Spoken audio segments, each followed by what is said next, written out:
بسم اللہ والحمدللہ والصلاۃ والسلام علی رسول اللہ۔ قرآن اور نماز سیکھیے آسان طریقے سے 3 منٹ سیریز درس نمبر 6B، جس میں ہم عربی بول چال کے 16 جملے سیکھیں گے۔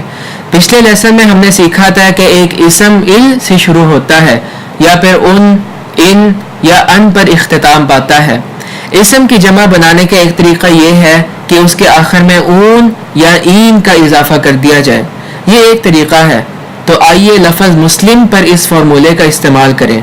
مسلمن کی جمع ہے مسلمون اور مسلمن یا مسلمین کی جمع ہے مسلمین، مگر مختصراً اگر میں آپ سے مسلم کی جمع پوچھوں، آپ کہہ سکتے ہیں مسلمون یا مسلمین۔ تو کیا آپ مجھے ان الفاظ کی جمع دے سکتے ہیں؟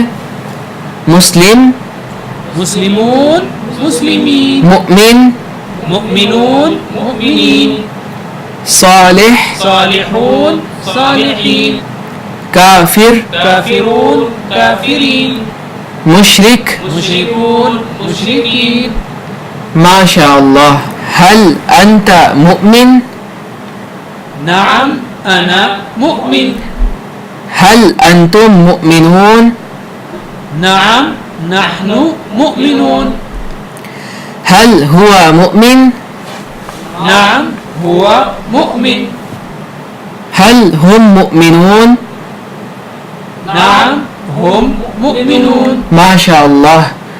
عربی ممالک میں موجود غیر عربی لوگ جو عربی کا بہت تھوڑا علم رکھتے ہیں یا رکھتے ہی نہیں، وہ ان دو لفظوں سے بول چال کا گزارا کرتے ہیں، فی اور ما فی۔ فی سے دراصل مراد ہے اندر اور ما فی کا مطلب ہے اندر نہیں۔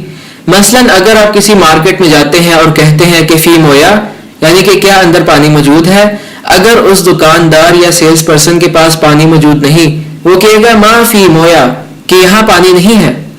ما نفی کے لیے استعمال ہوتا ہے۔ اگر میں آپ سے پوچھوں حل ہوا مشرک، آپ کہیں گے ما ہوا بمشرک۔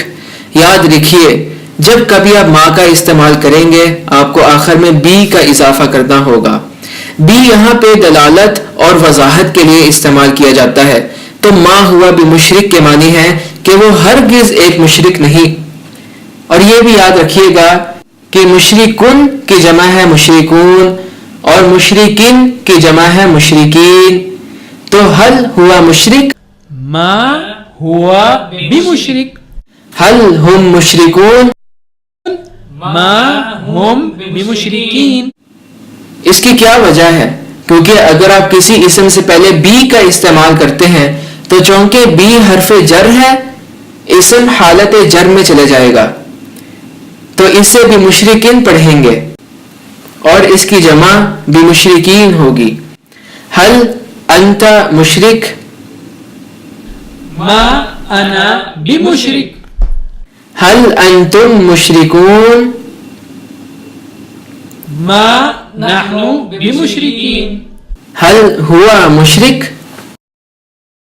ما ہوا بمشرک، حل ہم مشرکون۔ ما ہم بمشرکین۔ ماشاء اللہ۔ آج کے لیے اتنا ہی۔ جزاکم اللہ خیرا والسلام علیکم ورحمۃ اللہ وبرکاتہ۔